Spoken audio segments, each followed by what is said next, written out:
My little boy, who is 5 years old, came to me. I saw that he was crying. He said to me the other kids were laughing at my stutter. I was really surprised because I did not know that my son had a stutter. I was sitting on the park bench looking at my work emails while Mason was playing on the jungle gym. This is what we do every Saturday afternoon. Mason runs around, gets rid of his extra energy, and I catch up on work things that I did not finish during the week. Then Mason came running over to me. His face was all red and scrunched up. When I saw Mason, like that, I felt bad. I said to him, "What is wrong, baby?" I pulled him onto my lap. The dinosaur t-shirt that he was wearing was all wet from his sweat and tears. When I tried to ask if I could play with the kids, he said between sobs, "The big kids told me that I talk funny when I speak. The big kids said this to me." My jaw got tight. The big kids, who were probably 7 or 8 years old, would not let anyone else play on the monkey bars. What really got to me was that I had never heard Mason stutter. Mason had never stuttered before, not when we read bedtime stories, not when Mason told me about his day at preschool, not even when Mason was really upset about something. "Show me who they were," I said, and I was already getting up from my seat because I really wanted to know. My instincts to protect people were kicking in. I was getting a little upset. Mason shook his head fast. "No, Daddy, I do not want to stay. Can we just go home now?" The walk back to our apartment was really quiet except for Mason's sniffles. I just could not stop thinking about all the things Mason I had talked about lately. I kept thinking about what we said to each other. How did I not notice this was going on? When exactly did this start happening to Mason? I was also wondering why Mason's teacher had not said anything to me about it. That evening after we had mac and cheese and watched a Disney movie, I talked to Mason about it again. I said to Mason, "Mason, do you have a time with words at school sometimes?" He looked at his toy cars. He said I only do this when I talk to kids that I do not know.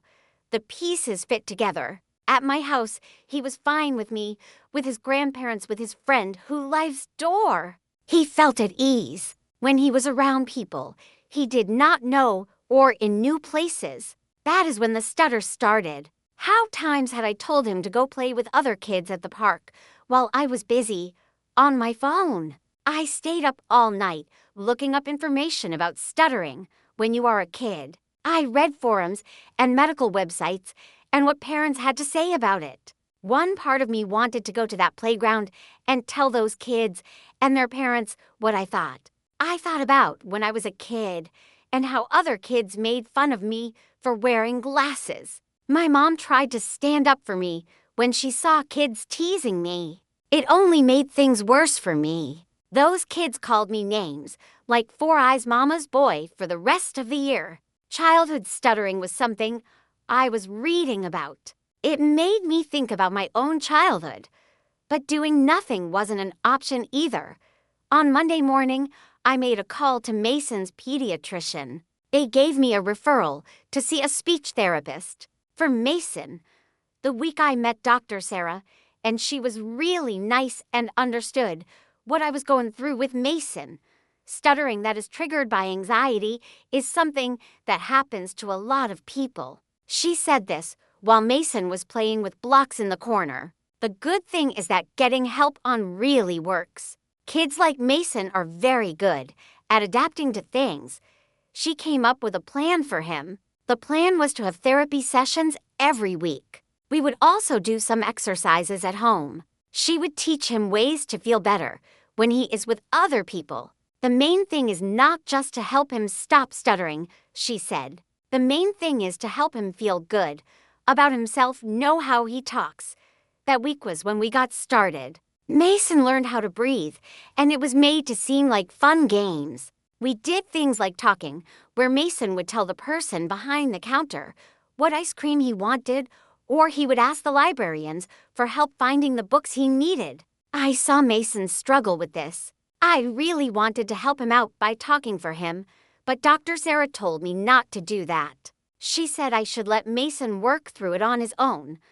Dr. Sarah said my job is to be patient and to support Mason. Some days were harder than others. There were tears, frustration, and moments where he'd refuse to try. But slowly, incrementally, I saw changes, not just in his speech, but in his posture, his willingness to approach new situations. That evening I sat on Emma's bed. I was smoothing Emma's tangled hair, while Emma was holding her stuffed elephant really tight. Emma had finally stopped crying. Emma's little body was still shaking with the leftover sobs from when Emma was crying. I asked my question. In a soft voice, I wanted to know what happened during the show and tell. I brought my daddy's watch, she said quietly. The watch was the one that Daddy forgot. My stomach got all tight. David had left that watch on his nightstand 3 weeks ago, the morning he moved out. I was thinking about that watch. I realized Emma must have been carrying it around in her backpack the whole time, that watch that belonged to David. The teacher asked me what I said to the class about the lesson. I had to think for a moment about what I told the class about the lesson. The class was really interested in the lesson. They wanted to know more about the lesson. So I told the class about the lesson and what we were going to do in the lesson. She put her face in the elephant. I tried to say something. I tried to say that Daddy gave the elephant to me before he went to his house. The words got stuck in my mouth. The elephant was from Daddy. He gave it to me before he moved to his house. That Stutter was back, the one I had not heard until today. It made my heart feel sad again. The Stutter was really getting to me. My heart broke a little more when I heard the Stutter. The words got stuck when you talked about Daddy. That is really something that happens to me too. I mean, the words just do not come out when I talk about my daddy. It is like my mouth freezes. I do not know what to say about Daddy. She nodded. Then Tyler laughed and said I sounded like a broken robot. I wanted to talk to Tyler's parents. Something big was going on. Emma had this burden. I was too caught up in acting like everything was okay to see it. I was so focused on keeping up this act that I did not notice what was really going on with Emma. Tyler's parents were not on my mind because Emma and her problems were all I could think about now. Emma, have you been feeling worried about your daddy living else? I mean, it is a change when Daddy is not living with us anymore, and I want to make sure you are doing okay with that. Do you think about Daddy living else a lot? Her eyes filled with tears. You said he just needed space. Mia's daddy needed space, and then Mia's daddy married someone else and had a new baby and forgot about Mia. Mia's daddy forgot about her. Oh God. I was thinking about Mia from her class. Her mom had talked about what they're going through when I picked up my kid one time. I had no idea that Emma had been thinking about that story and thinking about how it's similar to what we are going through with our family. Sweetheart, when did you start having trouble with words? She thought hard. When Mrs. Peterson asked her to read the weather chart week, that was one time. When she tried to tell Grammy on the phone about her drawing, that was another time. Mrs. Peterson and the weather chart and telling Grammy about her drawing, these are the things that she was thinking about. All our talks were about her dad or our family. I do not know how I had missed this thing about our conversations being about her dad or our family. I had been so focused on keeping her routine the same, bedtime and same activities and same cheerful morning send-offs, that I had forgotten that she might need to actually talk about what was going on. David and I had agreed that we would keep things and not disrupt her life too much. We would give her simple explanations. We told her that Daddy needs his space for a while. We also told her that we both love her much. We made sure to tell her that nothing is her fault, that the situation with David and me, it is not because of her. We never asked her how she felt about the thing. We just did not think to ask her what her feelings were about it. The thing is, we should have asked her how she felt about it. Emma, do you want to talk about your daddy and me? I mean, do you want to talk about your daddy and your mom? Which is me? She got up into my lap. She was still holding onto the elephant. Are you going to get a family too? She asked me about the new family, and I thought about the elephant she was holding. The elephant was really important to her, so I knew she was wondering if she would get to keep the elephant in her family. No, baby, never. You're my family. You'll always be my family. But you and Daddy aren't family anymore. So you want to know how to talk to a 5-year-old about adult relationships. That isn't one. You see, when do people love each other?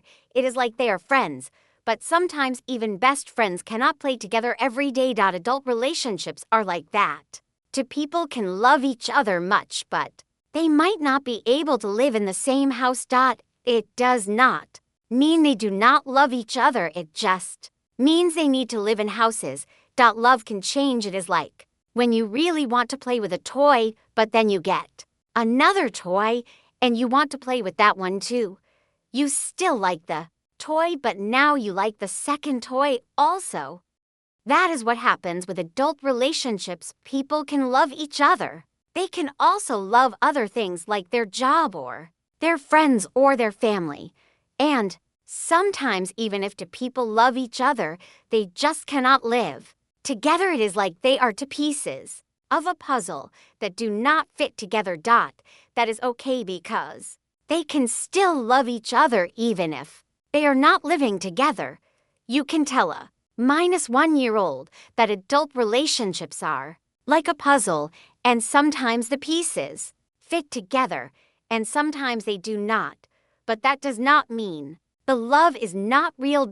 Love is a special thing, and it can come in many different shapes and sizes, and that is what makes it so wonderful. My daddy, I will always be your parents, no matter what happens. That is something that will never change. We have found out that we get along better when we are friends, and it is easier for us to live in houses.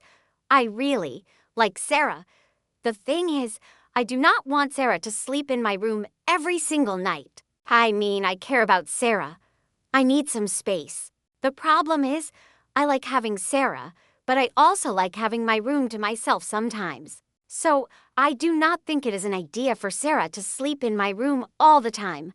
I almost laughed when I thought about her friends' sleepovers. Something like that, yes. We talked for another hour. I am telling you, it was talk. Not the fake version I had been telling her. She asked me if it was because of her. I said no. She also asked if Daddy still loved her, and I said yes. Then she asked if the divorce was making me sad. I said sometimes it does make me sad, and that is okay. The divorce is making me sad sometimes. That is okay. By the end, she was feeling a lot calmer. When she said goodnight, to me the words came out smoothly. She said, "I love you, Mommy. Can I please keep Daddy's watch until I see Daddy on Friday?" Of course, sweetheart. I emailed her teacher that night, explaining what was really going on. Mrs. Peterson responded immediately with resources and reassurance. We scheduled a meeting to discuss how to support Emma at school. The morning I walked into Lincoln Elementary, feeling really upset. I had not slept much because I was thinking about what I would say to Mrs. Chen about the kids being mean to each other. The bullying incident was still on my mind. No kid should be made fun of for the way they talk, especially when they are trying to do something like a play. I was thinking about the Lincoln Elementary play rehearsal and how bad it must have felt for the kid who was being teased. Lincoln Elementary should be a place for all kids. Mrs. Chen said hello to me with a smile on her face. This smile was something I saw every time I met her. It made me wonder even more. I did not understand why Mrs. Chen was so calm and quiet when the children in her classroom were being very mean to each other. "I want to thank you for coming, Mr. Rodriguez. I was thinking about calling you today to talk about what happened at the rehearsal yesterday. I said to them, trying to keep my voice steady. My son came home crying. He told me the other kids were making fun of his stutter. The kids at school were teasing my son because of his stutter. Her face changed to a look. A stutter? I do not understand. I think something is wrong here. Jaden does not have a stutter. The man said that he was unable to say what he wanted to say, and everyone laughed at the man. This really upset the man because he was trying to express his thoughts, and the people around him did not take the man seriously. The man felt bad when everyone laughed at him. Oh, it suddenly became clear to her. Mr. Rodriguez, would you mind if I showed you something? She got out her phone, showed me a video from the rehearsal that happened yesterday. The video showed Jaden. He was dressed as a sunflower just standing there on the stage they had set up. Jaden's mouth was opening and closing. Jaden was not saying anything. Jaden had simply forgotten what Jaden was supposed to say. Watch what happens next, Mrs. Chen said softly.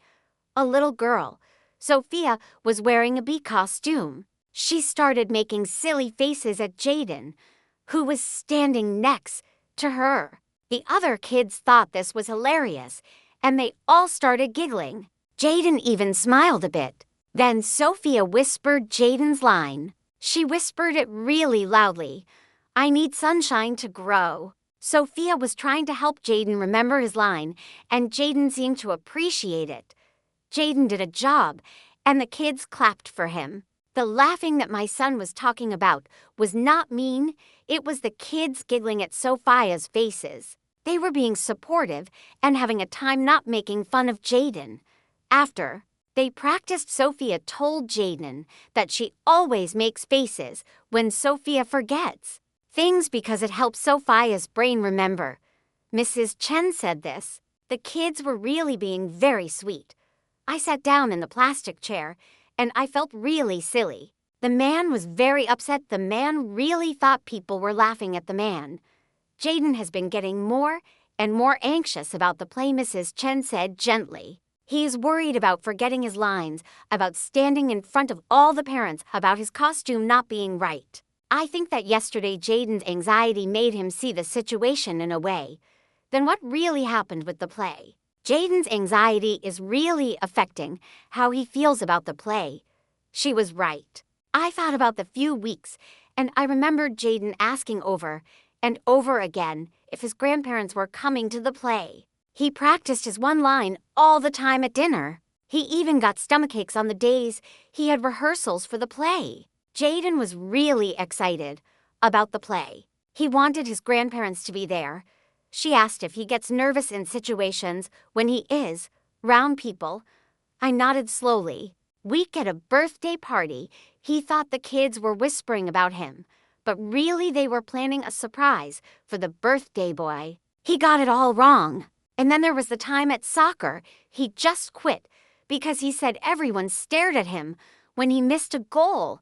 The birthday party thing and the soccer thing are really bothering me, because he is doing this a lot with the kids. Week at the birthday party and at soccer, he did the same thing. He thought the kids were talking about him, but they were not. They were just being kids. Jaden seems to be having a time with getting nervous when he has to do things in front of people, which is what we call performance anxiety. He also does this thing called mind reading, where he thinks he knows what other people are thinking about him. It is usually something bad.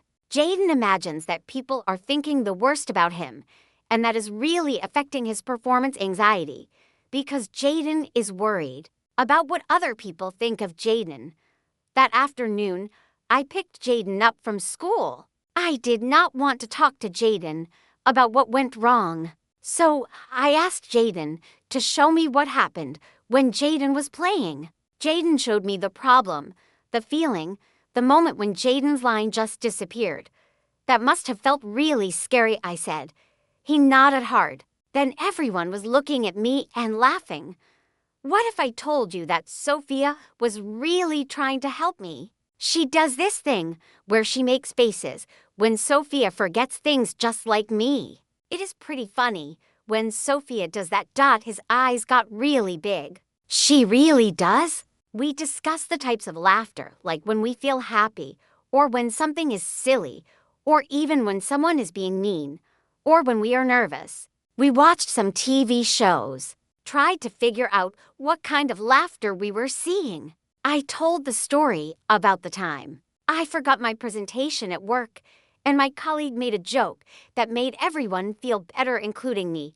And that was a nice thing for my colleague to do for me and for everyone else who was there. With the presentation, over the following weeks, we worked with the school counselor on recognizing anxious thoughts and challenging them. Is that really true? Or is that your worry brain talking? Became our phrase.